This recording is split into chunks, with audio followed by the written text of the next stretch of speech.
El sueño de un hombre ridículo. Un relato fantástico. Primero. Soy un hombre ridículo. Ahora ellos me llaman loco. Y eso podría haberme supuesto un ascenso de grado si no me siguieran considerando igual de ridículo que antes. Ahora no me enfado y todos me parecen simpáticos. Incluso cuando se burlan de mí, siguen de algún modo pareciéndome especialmente dulces. De buena gana me reiría con ellos, no ya de mí, sino por afecto hacia ellos, si no fuera por la tristeza que siento cuando los miro. Y me siento triste porque ellos desconocen la verdad, y yo sí la sé. Oh, qué difícil les resulta a uno conocer la verdad, pero ellos no lo entenderán, no lo entenderán. Antes me angustiaba porque les parecía ridículo, más que parecérselo lo era. Siempre fui ridículo y lo sé quizás desde el día de mi nacimiento. Seguramente supe que era ridículo desde que tenía 7 años.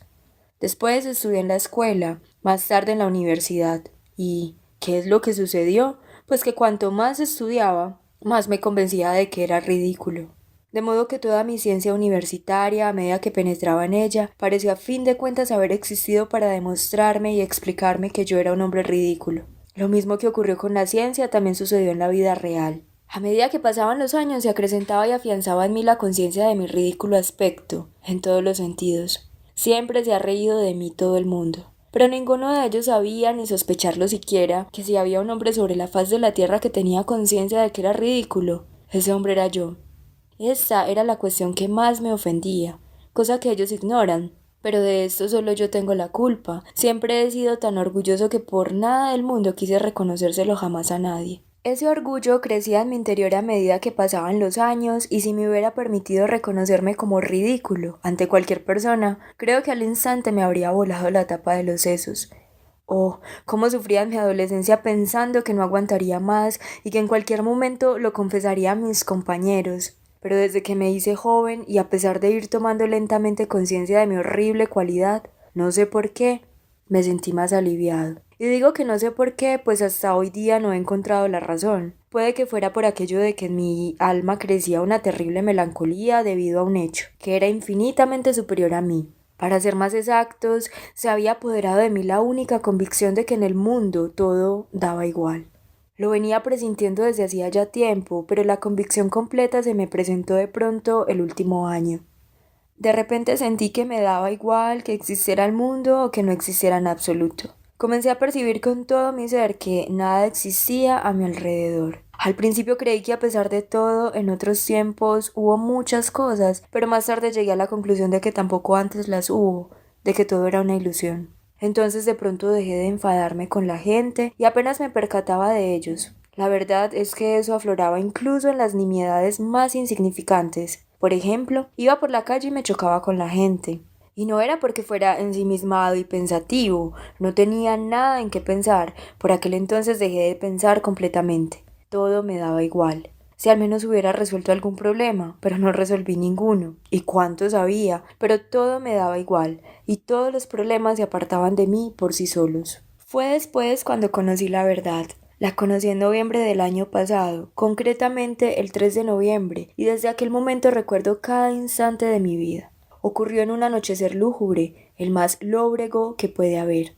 Iba de regreso a casa alrededor de las 11 de la noche y recuerdo haber pensado exactamente que no podía hacer un tiempo más funesto, incluso en el aspecto físico. Durante todo el día había estado lloviendo a cántaros, una lluvia fría, siniestra y terrible. Recuerdo que incluso resultaba hostil a la gente, y de pronto, a las 11 de la noche, dejó de llover y se empezó a sentir una humedad espantosa, más pegajosa y fría que cuando llovía. Todo ello desprendía una especie de vapor que salía de todos los empedrados de la calle y los callejones cuando se mira en su interior desde una cierta distancia. Y de repente se me figuró que, de haberse apagado todas las farolas de gas, sería menos espeluznante, ya que con el gas alumbrando y proporcionando luz, hacía que el corazón se sintiera más triste, porque alumbraba todo eso. Ese día apenas comí y desde la primera hora de la tarde estuve en casa de un ingeniero, junto a otros 2 compañeros suyos. Estuve completamente callado y creo que los aburrí. Hablaban sobre un tema apasionante y en un momento incluso llegaron a acalorarse, pero el tema les resultaba indiferente. Yo ya me había percatado de ello y se enzarzaron en vano. De pronto les dije: «Señores, si a ustedes les da igual todo». Ellos no se ofendieron, pero se rieron de mí. Debe ser porque lo que dije fue sin intención alguna, sino solo porque a mí todo me daba igual. Se percataron de que a mí todo me daba igual y eso les hizo gracia. Cuando de regreso a casa, en la calle, pensé en las farolas de gas, miré hacia el cielo. Hacía una noche terriblemente oscura, pero en algunos trozos se podían distinguir con claridad las nubes despedazadas y entre ellas unas insondables manchas negras. De golpe, en una de esas manchas, reparé en una estrellita y la miré fijamente. Sucedió porque la estrellita me había insinuado una idea. Me había propuesto suicidarme aquella noche. Desde hacía 2 meses me rondaba la cabeza aquella idea fija y, a pesar de mi penosa situación económica, me compré un espléndido revólver y lo cargué aquel mismo día. Desde entonces ya habían transcurrido 2 meses y el revólver todavía permanecía en el cajón, y tanta era mi indiferencia que se me ocurrió posponerlo hasta encontrar el momento en que no todo me diera igual. No sé por qué razón. Y de ese modo, durante esos 2 meses, cada noche cuando regresaba a casa, pensaba que iba a suicidarme. No hacía más que esperar el momento oportuno. Y he aquí que esa estrellita me dio la idea, y me propuse que eso debía suceder irremisiblemente aquella noche. Sin embargo, ignoro la razón por la que la estrellita me dio la idea. Y justo cuando estaba mirando al cielo, de repente una niña me agarró por el codo. La calle estaba prácticamente desierta y apenas había transeúntes. A lo lejos, sobre el pescante, dormitaba un cochero. La niña tendría unos 8 años. Llevaba un pañuelo en la cabeza y un vestidito. Estaba empapada por completo y se me quedaron especialmente grabadas sus botas mojadas y rotas, que aún recuerdo. Me llamaron la atención especialmente. La niña comenzó a tirarme del codo y a llamarme. No lloraba, pronunciaba entrecortadamente algunas palabras que no lograba articular bien, porque tiritaba y tenía escalofríos y convulsiones. Estaba horrorizada por algo y gritaba con desesperación: «¡Mamita, mamita!». Yo giré la cabeza hacia ella y sin decirle palabra continué andando. Pero la niña siguió corriendo detrás de mí tirándome del brazo. Su voz tenía el tono de desesperación de los niños cuando están muy asustados. Conozco ese tono. Y aunque no llegara a articular y terminar las palabras, comprendí que su madre se estaba muriendo en algún lugar, o que algo por el estilo estaría sucediendo para que la niña saliera corriendo a llamar a alguien, o encontrar algo, con tal de ayudar a su madre. Pero yo no fui tras ella, antes al contrario, de pronto se me pasó por la cabeza la idea de espantarla y echarla. Al principio le dije que buscara al guardia municipal, pero ella juntó las manitas y, sollozando y ahogándose, continuó corriendo a mi lado sin apartarse de mí. Fue entonces cuando di una patada en el suelo y lancé un grito. La niña solo exclamó «Señor, señor», pero de repente me dejó y al momento cruzó la calle. En la otra acera había un transeúnte y al parecer la niña me había dejado para salir corriendo tras él. Subí al 5.º piso en el que vivo. Vivo en una habitación de alquiler. Es mísera y pequeña, con un ventanuco semicircular de desván. Tengo un sofá cubierto con un hule, una mesa llena de libros, 2 sillas y un sillón viejo a más no poder, pero eso sí, de estilo volteriano. Me senté, encendí una vela y me puse a meditar. Al lado, en otra habitación, detrás del tabique, continuaba la juerga. Llevaban así ya 3 días. Allí vivía un capitán retirado que tenía invitados, unos 6 juerguistas, que bebían vodka y jugaban a las cartas con unos viejos naipes. La noche anterior hubo pelea, y sé que 2 de ellos se habían tirado de los pelos durante un buen rato. La casera quiso presentar una denuncia, pero le tiene mucho miedo al capitán. Aparte de nosotros, en otra habitación, vive de alquiler una señora muy bajita y delgada, mujer de un militar que había venido a la pensión con 3 niños que enfermaron allí. Tanto ella como los niños temían al capitán hasta más no poder y se pasaban la noche tiritando y santiguándose. El más pequeño hasta tuvo una especie de ataque por el miedo que le daba el capitán. Sé que ese tal capitán para a la gente en la avenida Nevsky para pedir limosna. No lo admiten para prestar servicio, pero es cosa extraña, y por eso lo cuento. Pues durante todo el mes, desde que él se alojó aquí, no me contrarió en absoluto. Desde el principio rehuí cualquier contacto amistoso con él y además desde el primer día él mismo se aburrió conmigo y por más que puedan gritar al otro lado del tabique y por más gente que pueda haber allí, a mí siempre me resulta indiferente. Permanezco toda la noche sentado y la verdad es que ni los oigo. Hasta tal punto me abstraigo y me olvido de que están allí. No me duermo en toda la noche hasta el amanecer y así ha transcurrido ya 1 año. Durante la noche entera estoy sentado en el sillón, delante de la mesa sin hacer nada. Los libros los leo solo durante el día. Permanezco sentado y ni siquiera pienso, sino que dejo que algunas ideas me ronden y yo las dejo vagar a su libertad. Durante la noche se gasta toda la vela. Me senté despacio junto a la mesa, saqué el revólver y lo puse delante de mí. Cuando lo coloqué, recuerdo que me hice una pregunta a mí mismo. ¿Ha de ser así? Y completamente convencido me dije, así ha de ser. Es decir, me suicidaré. Sabía que probablemente me suicidaría aquella noche, pero ignoraba cuánto tiempo permanecería así sentado junto a la mesa y sin duda alguna me habría dado un tiro en la cabeza de no ser por aquella niña. 2. Ya lo ven, aunque todo me daba igual, yo, por poner un ejemplo, sentía dolor. De haberme dado a alguien un golpe habría sentido dolor. Y lo mismo sucedía en el sentido moral. Si hubiera ocurrido algo muy penoso, habría sentido la pena de igual modo que entonces, cuando todavía no todo en la vida me resultaba indiferente. Hacía un rato había sentido compasión. Podía haber ayudado a la niña. ¿Y por qué no la ayudé? Pues por una idea que me asaltó. Cuando ella me estaba tirando del brazo y me llamaba, se me planteó una cuestión que no pude resolver.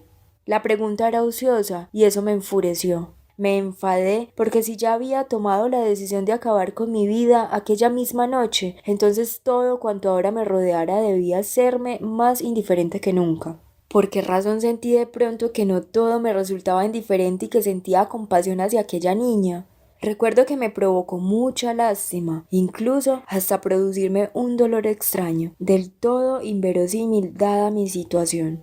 Es cierto que no sé expresar aquel sentimiento mío pasajero, pero este continuó cuando me encontré ya en casa y me hube sentado a la mesa completamente alterado como hacía tiempo que no lo estaba. Una reflexión sucedía a otra. Se me presentaba con toda claridad que si yo era una persona y aún no me había convertido en un cero, y hasta que ello sucediera, en tal caso estaba vivo, y por consiguiente era capaz de sufrir, enfadarme y experimentar la vergüenza por mis actos, que así fuera. Pero si me suicidara, por ejemplo, al cabo de 2 horas, ¿qué importancia tendrían para mí la niña, la vergüenza y todo cuanto hubiera en el mundo? Si yo iba a convertirme en un cero absoluto, ¿acaso la conciencia de que dejaría totalmente de existir y de que, por consiguiente, tampoco nada existiría, no influiría mínimamente en el sentimiento de compasión hacia aquella niña, ni en el de la vergüenza tras haber cometido aquel acto vil? Porque si le lancé aquel salvaje grito a esa infeliz criatura dando una patada al suelo, fue porque pensé que no solo no sentía lástima por ella, sino que si cometía aquella inhumana bajeza era porque podía hacerlo en aquel momento, ya que pasadas 2 horas todo se acabaría.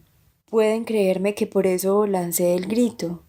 Ahora estoy casi convencido de ello. Se me presentaba con claridad la idea de que la vida y el mundo parecían ahora depender de mí. Incluso podría decir que el mundo, en aquel momento, estaba hecho solo para mí. Si me suicidaba, el mundo desaparecería, al menos para mí, por no hablar de que en realidad era probable que ya nada existiera tras mi desaparición y que cuando se apagara mi conciencia se apagaría y desaparecería al instante todo el mundo, como si fuera una aparición de mi conciencia, pues tal vez todo ese mundo y toda esa gente no eran únicamente más que yo. Recuerdo cómo, cuando estaba sentado y reflexionando, les daba vueltas a todas estas nuevas interrogantes que se apretujaban las unas contra las otras, orientándose incluso en otra dirección y ocurriéndoseme cosas del todo nuevas. Por ejemplo, se me figuró una idea extraña. Si yo hubiera vivido antes en la Luna o en Marte y hubiera cometido allí un acto de lo más atroz y deshonesto que el hombre pueda imaginar y se me hubiera reprendido y deshonrado allí por él, de modo tal que uno acaso solo pudiera sentirlo e imaginarlo en un sueño, viviendo el horror, y después, ya en la Tierra, continuara yo conservando la conciencia de lo que había cometido en el otro planeta y al margen de ello supiera que ya jamás podría regresar a aquel lugar. En tal caso, si mirara la luna desde la tierra, ¿me daría todo igual o no? ¿Habría sentido vergüenza o no por aquel acto? Las preguntas eran ociosas y estaban de más, puesto que el revólver estaba ya sobre la mesa frente a mí y yo estaba completamente convencido de que aquello ocurriría sin lugar a dudas, pero las preguntas no dejaban de acalorarme y me enfurecían. Parecía que no me podía morir ahora sin haber resuelto algo previamente. En una palabra, la niña me salvó, porque al hacerme todas esas preguntas aplacé la idea del disparo. Entretanto, en la habitación del capitán también empezó a cesar el ruido. Dejaron de jugar a las cartas, se disponían para irse a dormir, y mientras tanto gruñían y reñían entre sí perezosamente. Y he aquí que en aquel momento me quedé dormido, cosa que jamás me había ocurrido antes, sentado y en el sillón. Me dormí sin haberme dado cuenta. Los sueños, como es bien sabido, son algo extraordinariamente extraño. Algunas cosas se te presentan con una claridad pasmosa, con unos detalles minúsculos, similares a la orfebrería, y otras transcurren como si estuvieras sobrevolando el tiempo y el espacio, sin darte cuenta en absoluto. Parece que los sueños no los dirige la razón, sino el deseo, que no es la cabeza, sino el corazón, y mientras tanto, qué cosas más astutas se le antojaban a mi razón durante el sueño. Además, durante el sueño suceden cosas absolutamente inconcebibles para la razón. Mi hermano, por ejemplo, había fallecido hacía 5 años. A veces lo veo en sueños. Participa de mis cosas, tenemos intereses en común y mientras dura el sueño, yo sé muy bien y lo recuerdo que mi hermano está muerto y enterrado. ¿Cómo es que no me resulta extraño que, a pesar de estar muerto, esté aquí junto a mí haciendo cosas? ¿Por qué mi razón permite que eso ocurra? Pero dejémoslo aquí. Voy a contar mi sueño. Sí, entonces yo tuve un sueño, mi sueño del 3 de noviembre. Ellos ahora se burlan de mí diciendo que solo se trataba de un sueño, pero ¿acaso no da igual que fuera o no un sueño? Si ese sueño me ha aportado la verdad, ya que una vez que has conocido y visto la verdad es cuando reconoces que no hay otra, ni puede haberla, bien esté uno dormido o despierto. ¿Qué más da que sea un sueño? Pues esta vida que ustedes tanto ensalzan, quise apagarla yo con un suicidio. Mientras que mi sueño, oh, me ha revelado una vida nueva, grandiosa, renovada y fuerte. 3. Ya he dicho que me dormí sin darme cuenta e incluso continué reflexionando sobre las mismas materias, y soñé que tomaba el revólver y sentado lo dirigía directo al corazón, y no a la cabeza, puesto que, cuando me lo propuse, tenía pensado dispararme justo en la sien derecha. Lo dirigí hacia el pecho, esperé un par de segundos y tanto mi vela como la mesa y la pared de enfrente se movieron y se sacudieron de repente. Me disparé lo más aprisa que pude. A veces, cuando uno sueña, cae desde una gran altura o le están dando un navajazo o le pegan, pero en ningún momento siente dolor. Al margen, claro está, de que realmente se dé un golpe desde la cama hasta despertarse a causa del dolor. Del mismo modo me sucedió a mí. Yo no sentía dolor, pero se me figuró que con mi disparo todo en mi interior se sacudió. Todo se había apagado y alrededor de mí oscureció terriblemente. Pareció que me había quedado ciego y mudo, y he aquí que permanezco tumbado sobre algo duro, totalmente estirado y boca arriba, sin ver nada y sin poder moverme en absoluto. Alrededor de mí va y viene gente gritando, se oye tronar la voz de un capitán, grita la casera, y de pronto otra pausa, y ya me están llevando metido en un ataúd cerrado. Puedo sentir cómo se mueve el ataúd, pienso en ello y, por primera vez, me impresiona la idea de estar muerto, de estar completamente muerto, de saber y no dudarlo, no veo y no me muevo, mientras que siento y pienso. Pero pronto me conformo con ello y con normalidad, igual que en el sueño, acepto la realidad sin chistar, y ya me están enterrando. Todos se van y me quedo solo, completamente solo. No me muevo. Antes, cuando me figuraba el día de mi entierro, imaginaba siempre que lo único que me relacionaría con la tumba sería la sensación de la humedad y el frío. El mismo frío que sentí también en ese momento, sobre todo en la punta de los dedos de los pies, y ya nada más. Estaba tumbado y, cosa extraña, ya nada esperaba, aceptando sin discusión alguna que un muerto nada podía esperar. Pero había humedad. No sé cuánto tiempo transcurrió, si 1 hora, si algunos días o si muchos. Sobre mi ojo izquierdo, que estaba cerrado, cayó una gota de agua que había calado la tapa del ataúd. A continuación de esta, otra. Al cabo de 1 minuto, una tercera, y así sucesivamente, con el intervalo de 1 minuto. Una profunda indignación prendió de repente en mi corazón y pude sentir dolor físico en su interior. Es mi herida, pensé, es el tiro, ahí está depositada la bala. mientras la gota no cesaba de caer a cada minuto en mi ojo cerrado. De repente llamé, y no ya con la voz, puesto que estaba inmóvil, sino con todo mi ser, al artífice de todo cuanto me estaba sucediendo. Seas quien fueres, pero si existes y hay algo más racional que cuanto ahora me está sucediendo, en tal caso, permítele que también se presente aquí. Si por el contrario te estás vengando de mí por mi irracional suicidio con el horror y el absurdo de una existencia ulterior, has de saber que jamás me perseguirá sufrimiento comparable con el desprecio que sentiré en silencio, aunque mi martirio se prolongue millones de años.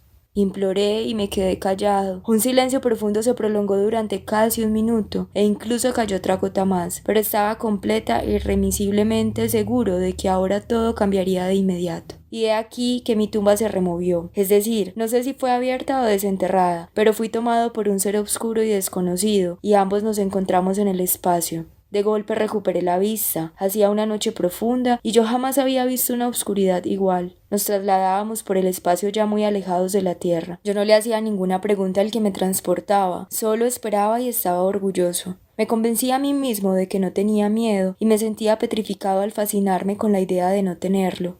No recuerdo cuánto tiempo estuvimos volando y no me lo imagino. Todo transcurrió del mismo modo como sucede en los sueños, dando saltos, dejando atrás el tiempo, el espacio y las leyes de la existencia, y la razón para detenerse únicamente sobre algunos puntos que anhela el corazón. Recuerdo que de pronto vi en la oscuridad una estrellita.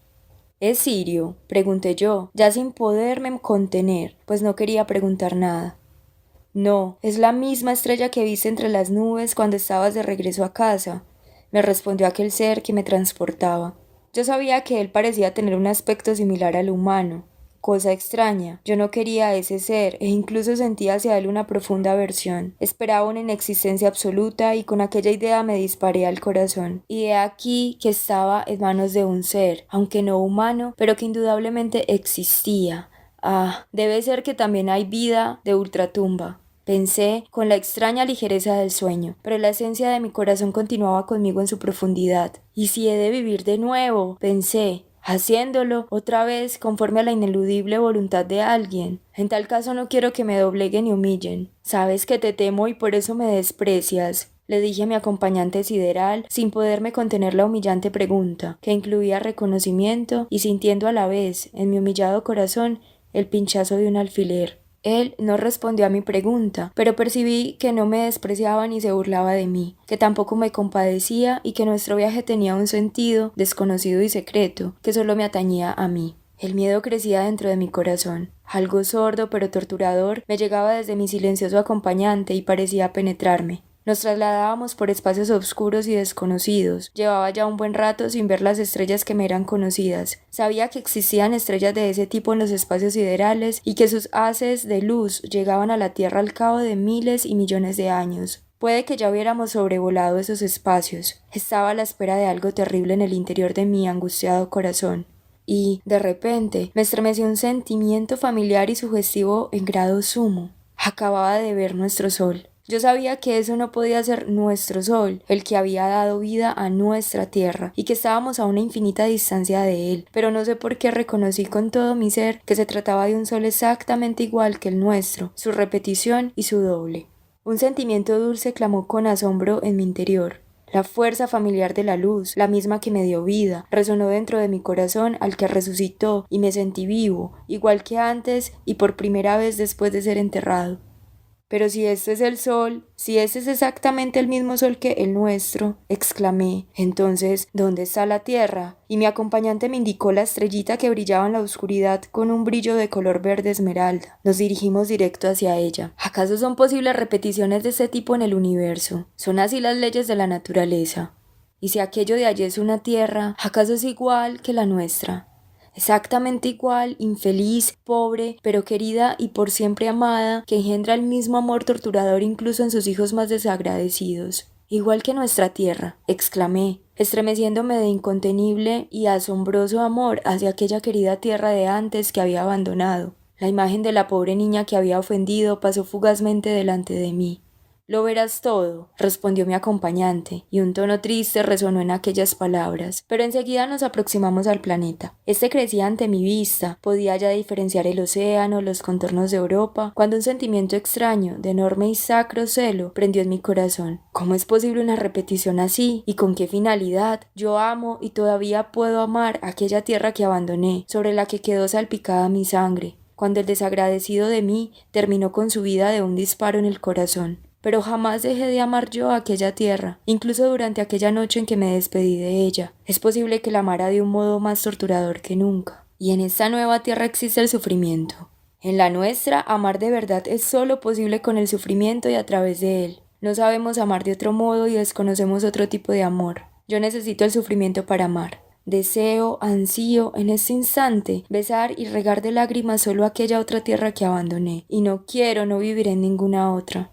Pero mi acompañante ya me había dejado. De pronto, sin darme cuenta, me encontré en esa otra tierra sumergido en un día claro, tan maravilloso como el paraíso, bañado en la luz de sol. Creo que me encontré en una de esas islas que componen el archipiélago griego en nuestra tierra, o en algún punto del litoral del continente cercano al archipiélago. Oh, todo era igual que en nuestra tierra, pero por todas partes parecía irradiar festividad y la consecución finalmente alcanzada de un grandioso y santo triunfo. El plácido mar, de color esmeralda, salpicaba con suavidad la orilla, la acariciaba cariñosa, visible y casi conscientemente. Los altos y maravillosos árboles crecían en todo el lujo y esplendor de la luz, y estoy convencido de que sus innumerables hojas me saludaban con su suave rumor acariciador que parecía pronunciar palabras de amor. La hierba ardía desprendiendo luz de aromáticas flores. Los pajarillos revoloteaban por el cielo en bandadas y sin temor se posaban sobre mis hombros y mis manos, aleteando alegremente con sus tiernas y trémulas alitas. Al fin vi y conocí a la gente que habitaba esta feliz tierra. Se acercaron a mí,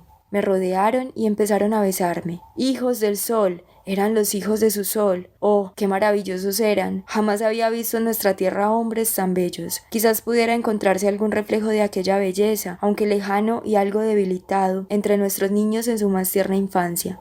Los ojos de esa gente feliz brillaban con un esplendor claro. Sus rostros irradiaban raciocinio y algún grado de conciencia reconciliadora, pero a su vez sus caras eran alegres. En las palabras y las voces de aquella gente se percibía una alegría infantil. Oh, al instante de ver aquellos rostros, lo comprendí todo. Era una tierra que no estaba mancillada por el pecado original y donde vivía gente que no había caído. Vivían en el mismo paraíso en que, según la tradición, también habitaron nuestros procreadores, con la única diferencia de que toda la tierra aquí era el mismo paraíso.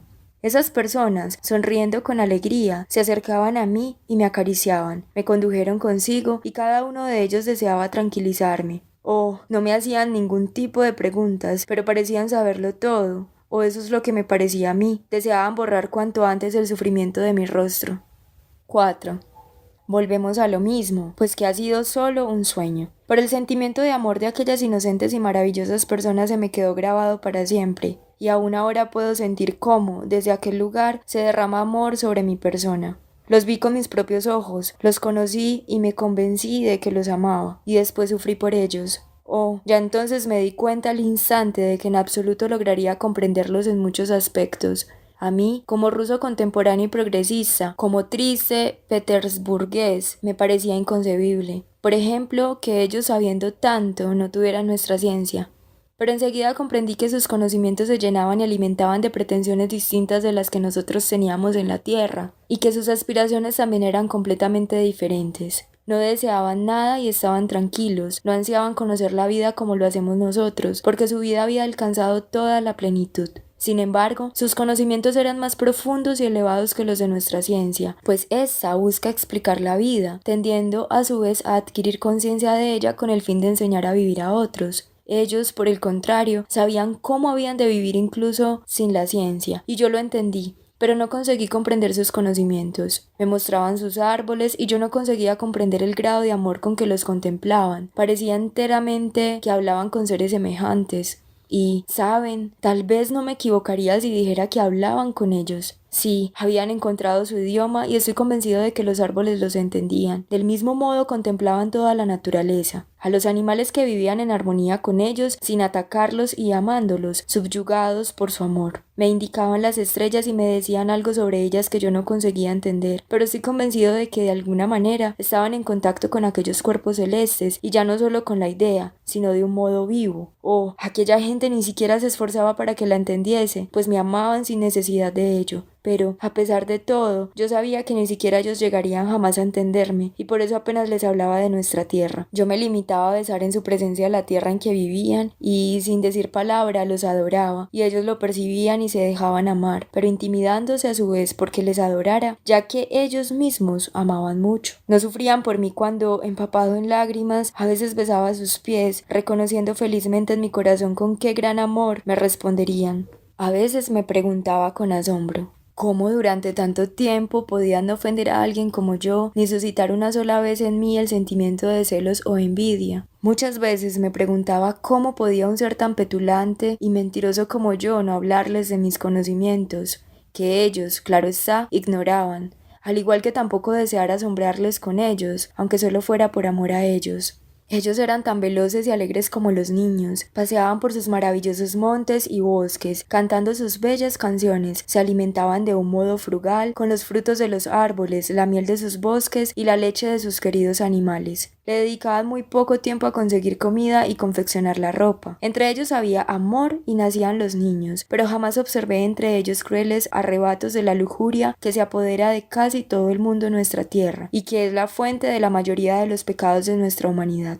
Se alegraban cuando nacían sus hijos por ser nuevos partícipes de su dicha. No había disputas entre ellos, ni celos, y ni siquiera comprendían lo que eso significaba. Sus hijos eran de todos, porque todos componían una familia. Apenas tenían enfermedades, aunque existía la muerte. Sus ancianos morían despacio, como si se quedaran dormidos, rodeados de gente que se despedía de ellos, bendiciéndolos y despidiéndose con alegres sonrisas. No se veían ni el dolor ni las lágrimas cuando esto sucedía, sino un amor que parecía multiplicado hasta el éxtasis, pero un éxtasis tranquilo, completo y contemplativo. Hasta cabía pensar que se comunicaban con sus difuntos aún después de la muerte, y que con la muerte no se interrumpía entre ellos la unión terrenal. Apenas me comprendían cuando les preguntaba acerca de la vida eterna, pero al parecer estaban tan convencidos de su existencia que eso no provocaba en ellos inquietud alguna. No tenían templos, pero sí un contacto vital e ininterrumpido con el todo universal. No practicaban la religión, pero estaban firmemente convencidos de que, cuando su alegría alcanzase los límites naturales de la tierra, llegaría para todos, los vivos y los muertos, una unión aún más estrecha con el universo. Esperaban con alegría ese instante, pero sin prisas ni sufrimiento, como si ya lo presintieran en sus corazones, y se lo comunicaban los unos a los otros. Por las tardes, antes de dormir, les gustaba reunirse para cantar en cordiales y armoniosos coros. Con esas canciones comunicaban las sensaciones que les había deparado el día, que bendecían y del que se despedían.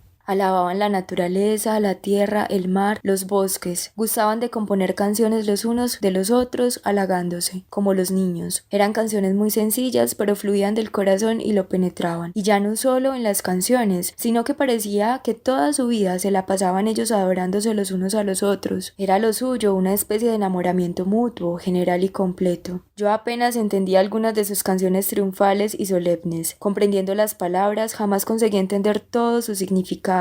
Permanecían inaccesibles a mi entendimiento y, sin embargo, parecían penetrar cada vez más en mi corazón. A menudo les decía que ya había presentido aquello antes, que todas aquellas alegrías y glorias las intuía yo cuando vivía en nuestra tierra, pero en forma de evocadora melancolía, rayana y a veces en un terrible dolor, que en los sueños de mi corazón y las ilusiones de mi inteligencia los presentía a todos ellos junto a su gloria, que estando en la tierra a menudo no podía mirar la puesta del sol sin que me brotaran las lágrimas, que mi odio hacia la gente de nuestra tierra siempre conllevaba tristeza, porque no podía odiarlos sin amarlos, porque no podía perdonarlos, porque en mi amor hacia ellos siempre había angustia, porque no podía amarlos sin dejar de odiarlos. Ellos me escuchaban, y yo veía que advertían que no podían imaginarse lo que les decía, pero no me arrepentía de decírselo. Sabía que entendían el gran pesar que me producían aquellos a los que abandoné. Sí, cuando me miraban con sus maravillosos ojos repletos de amor, cuando sentía que, en su presencia, también mi corazón se tornaba igual de inocente y veraz que el de ellos, no sentía lástima por no comprenderlos. Al experimentar la totalidad de la vida me quedaba sin aliento, y en silencio rezaba por ellos. ellos. Oh, todos se ríen ahora mirándome a los ojos y me intentan persuadir de que durante el sueño es imposible reparar en los detalles que yo les transmito ahora, de que en mi sueño había visto o tenido solo una sensación, nacida de mi propio corazón delirante, y de que los detalles los había añadido yo mismo al despertarme. Y cuando les confesé que probablemente así es como sucedió en realidad, Dios mío, qué carcajadas soltaron en mi cara, y cuánta gracia les hizo aquello. Oh, claro que solo yo estaba convencido del sentimiento de aquel sueño, y de que tan solo había sobrevivido en mi profundamente herido corazón. Pero, para más detalles, las verdaderas imágenes y formas de mi sueño, es decir, aquellas que vi durante el tiempo que duró, estaban tan henchidas de armonía, y hasta tal punto eran fascinantes, maravillosas y verdaderas, que al despertarme no tuve fuerzas para encarnarlas en nuestras palabras, de modo que parecieron esfumarse de mi cabeza, y puede que de veras fuera así, que inconscientemente yo mismo me viera obligado después a inventar detalles, desfigurándolos, sobre todo teniendo en cuenta mi apasionado deseo de trasladarlos lo antes posible, aunque solo fueran algunos de ellos. Sin embargo, ¿cómo no voy a creer que todo ello fue realidad? Puede que haya sido 1000 veces mejor, más claro y alegre de lo que yo haya contado, que sea un sueño, pero aquello no pudo no haber sucedido.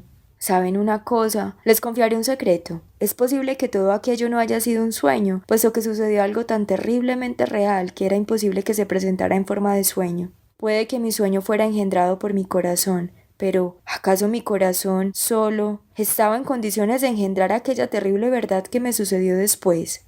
¿Cómo podía inventarla yo solo? ¿Acaso mi pequeño y caprichoso corazón y mi insignificante inteligencia podían alzarse con semejante revelación de la verdad? Júzguenlo ustedes mismos. Hasta el día de hoy lo he estado ocultando, pero ahora también declararé esta verdad. La cuestión estriba en que yo los pervertí a todos. 5. Sí, la cosa terminó con que yo los pervertí a todos. Ignoro cómo pudo haber sucedido aquello, no lo sé, no lo recuerdo con claridad. El sueño sobrevoló milenios, dejando en mí únicamente la sensación de totalidad. Solo sé que la causa del pecado fui yo. Igual que la espantosa triquina, como el átomo de la peste que contagia países enteros, del mismo modo también yo contagié aquella tierra, feliz y sin pecado antes de mi llegada. Aprendieron a mentir y les gustó, hasta ver belleza en ello. Oh, eso puede que ocurriera de un modo inocente, como una broma, una coquetería o un juego amoroso. De veras, puede que se iniciara como un átomo, pero ese átomo de la mentira penetró en sus corazones y les gustó. A continuación, nació rápidamente la lujuria. Esta engendró los celos, y los celos la crueldad. Oh, no lo sé, no lo recuerdo, pero pronto, muy pronto, brotaron las primeras gotas de sangre. Ellos se asombraron y se horrorizaron y comenzaron a dispersarse y a separarse. Comenzaron a crearse las alianzas, pero ya de los unos en contra de los otros. Aparecieron los reproches, las recriminaciones. Conocieron la vergüenza y la convirtieron en virtud. Nació el conocimiento del honor y en cada agrupación apareció su bandera. Empezaron a torturar a los animales y estos se alejaron de ellos penetrando en el bosque y se convirtieron en sus enemigos. Comenzó la lucha por la separación, el aislamiento, la individualidad y la propiedad privada. Empezaron a hablar diferentes lenguas. Conocieron el dolor y lo amaron, ansiaron el sufrimiento y dijeron que la verdad se consigue solo mediante el sufrimiento. Fue entonces cuando surgió entre ellos la ciencia. Cuando se hicieron malvados, empezaron a hablar de la hermandad y la humanidad, y comprendieron esas ideas. Cuando se hicieron criminales, inventaron la justicia, prescribiéndose a sí mismos códigos enteros para custodiarla, y con el fin de salvaguardar su vigencia, impusieron la guillotina. Apenas se acordaban de lo que habían perdido y no querían creer que hubo un tiempo en que fueron inocentes y felices. Se reían incluso de la posibilidad de su felicidad pasada, denominándola sueño. No podían darle forma en su imaginación, pero, cosa rara y curiosa, una vez perdida la fe en la felicidad pasada, a la que llamaron cuento, sintieron tantas ganas de ser otra vez inocentes y felices que, como niños, cayeron ante el deseo de su corazón, lo divinizaron y construyeron templos y empezaron a rezar a su misma idea, a su mismo deseo, creyendo plenamente a su vez en la imposibilidad de su cumplimiento y su realización, pero adorándolo y venerándolo con lágrimas. Y, sin embargo, si se les hubiera dado la posibilidad de retornar a aquel estado de felicidad e inocencia que perdieron, y si alguien se lo hubiera mostrado de nuevo preguntándoles si deseaban regresar a ese estado, probablemente se habrían negado. Me respondieron: sabemos que somos falsos, malos e injustos, pero lo sabemos y lloramos por ello. Nosotros mismos nos torturamos por ello, y tal vez nos castigamos más que aquel misericordioso juez que nos juzgará, y cuyo nombre desconocemos. pero tenemos la ciencia y por medio de ella buscaremos nuevamente la verdad, aunque la cogeremos ya más conscientemente. El conocimiento está por encima del sentimiento, la conciencia de la vida está por encima de la vida misma. La ciencia nos proporcionará sabiduría, y ésta nos descubrirá leyes, y el conocimiento de las leyes, la felicidad que está por encima de la felicidad. Esto fue lo que dijeron y, después de esas palabras, empezaron a quererse más a sí mismos que a sus prójimos, y les resultó imposible obrar de otro modo. Todos empezaron a ser tan celosos de su persona que procuraban, por todos los medios, humillar y menoscabar a los demás, convirtiendo esto en la finalidad de su vida. Surgió la esclavitud, incluso voluntaria. Los débiles de buena voluntad se supeditaron a los más fuertes, con la finalidad de ayudarles a oprimir a los más débiles que ellos mismos. Surgieron los defensores de la justicia que, con lágrimas en los ojos, venían a ver a esa gente y le hablaban de su orgullo, de la pérdida del equilibrio, la armonía y el pudor. La gente se reía de ellos o los apedraba. A las puertas de los templos se derramaba sangre santa. Y, a pesar de todo, empezó a surgir gente que se planteó la forma de volver a unir a todos de nuevo, con el fin de que cada cual, sin dejar de amarse a sí mismo más que a sus prójimos, no molestara a su vez a nadie, y se pudiera continuar viviendo de este modo juntos, como si se tratara de una sociedad conforme consigo misma. A causa de esta idea se desencadenaron guerras enteras. Todos cuantos luchaban creían fielmente que la ciencia, la sabiduría y el sentimiento de autoprotección obligarían al fin al hombre a reunirse en una sociedad de concordia y racionalidad, y mientras tanto, para acelerar su llegada, los más sabios, ansiosos de ver triunfar su idea, aniquilaban a los menos sabios que no la entendían, pero el sentimiento de autoprotección comenzó pronto a debilitarse. Aparecieron los orgullosos y los voluptuosos que exigían directamente todo o nada. Para obtenerlo recurrían al crimen, y de no conseguirlo, al suicidio. Surgieron religiones de culto al no ser y a la destrucción, con el único placer de la eterna futilidad. Finalmente esa gente se cansó del absurdo esfuerzo y en sus rostros se dibujó el sufrimiento y proclamaron que el sufrimiento era la belleza, ya que solo éste tenía sentido. Dedicaban canciones a sus sufrimientos. Yo daba vueltas sin saber qué hacer y lloraba por ellos, pero los amaba tal vez más que antes, cuando en sus rostros aún no había sufrimiento y eran tan inocentes y maravillosos. Llegué a amar su mancillada tierra más que antes, cuando aún era paraíso, solo porque en ella había aparecido el dolor.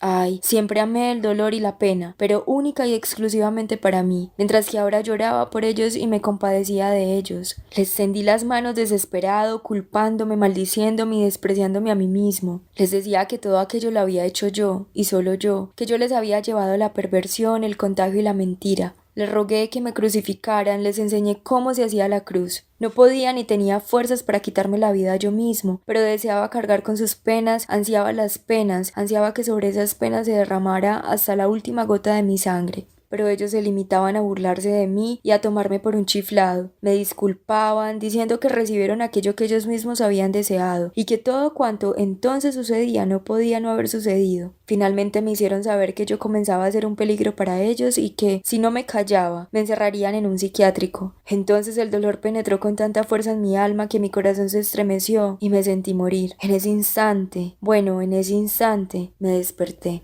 Ya había amanecido, o mejor dicho, aún no había luz, pero eran cerca de las 6. Me desperté sentado en el mismo sillón. Mi vela se había consumido. En la habitación del capitán todos estaban durmiendo, y alrededor reinaba un silencio como en pocas ocasiones se daba en nuestra pensión. Lo primero que hice fue pegar un salto, extraordinariamente asombrado. Jamás me había ocurrido nada semejante, ni siquiera en los detalles más absurdos e insignificantes. Por ejemplo, jamás me había quedado dormido en el sillón como me acababa de suceder. He aquí que, mientras permanecía de pie recobrando el sentido, de pronto centelleó ante mí el revólver, preparado y cargado. Pero al instante lo aparté. Oh, ahora solo quería vivir y vivir. Alcé las manos y clamé por la verdad eterna. No clamé, sino que lloré. El asombro, el incalculable asombro, elevaba todo mi ser. Sí, quería vivir y predicar. Decidí dedicarme a la predicación en aquel mismo instante y, lógicamente, para el resto de mi vida. Quería predicar, lo quería. ¿Y qué iba a predicar? Pues la verdad, ya que la había visto con mis propios ojos y había descubierto toda su gloria. Y desde entonces predico. Aparte de ello, amo a todo el mundo y más aún a los que se burlan de mí. Ignoro por qué sucedió de ese modo. Ni sé ni puedo explicarlo, pero que así sea. Ellos dicen que ahora me confundo, es decir, que si ya ahora me confundo, entonces, ¿qué será más adelante? La verdad es inapelable. Me confundo y más adelante tal vez me confundiré aún más. Y claro que me confundiré hasta que encuentre el modo de de predicar mejor, es decir, hasta dar con las palabras adecuadas y los hechos que vaya a exponer, pues es sumamente difícil de llevar a cabo.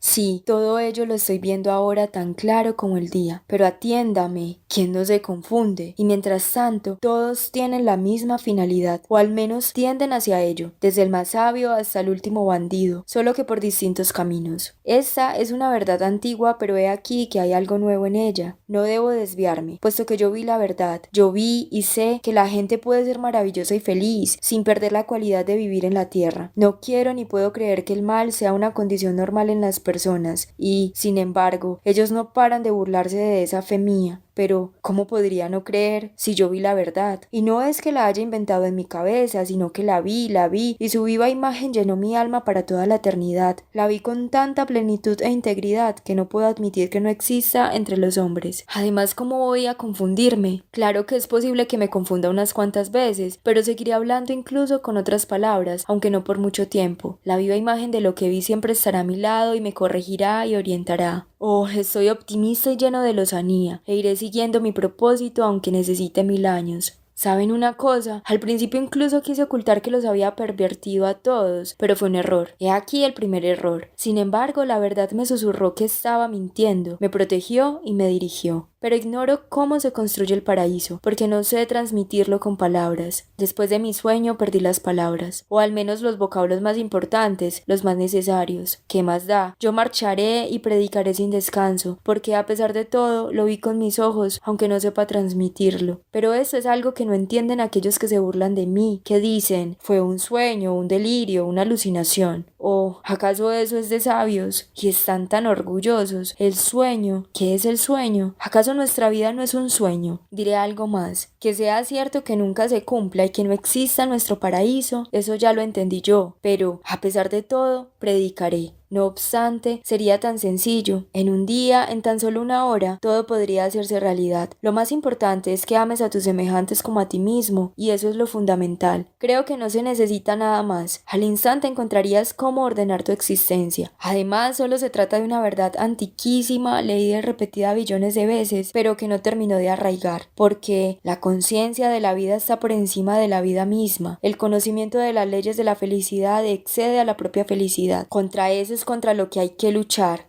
y yo lo haré. Si todos lo desearan, las cosas cambiarían al instante. Por fin encontré a aquella pequeña, y seguiré adelante, seguiré.